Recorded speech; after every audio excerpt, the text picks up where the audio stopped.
এই গল্প এক এমন মানুষের যে দুনিয়াতে নিজেকে ধার্মিক সাজাতো, কিন্তু ভিতরে ছিল নাফরমান, গুনাহগার আর অহংকারী।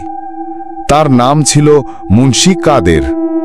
মানুষ ভাবত সে একজন ভালো মানুষ, কিন্তু মৃত্যুর পর তার আসল চেহারা প্রকাশ পায়।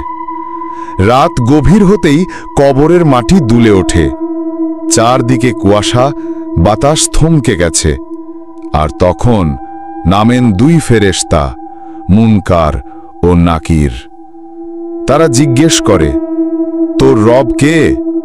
তুই কাকে অনুসরণ করতি?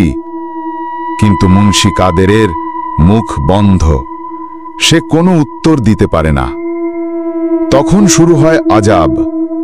কবর সংকুচিত হয়ে হাড় ভেঙে দেয়, তার কাফনের কাপড় ছিঁড়ে আগুন ধরে যায়।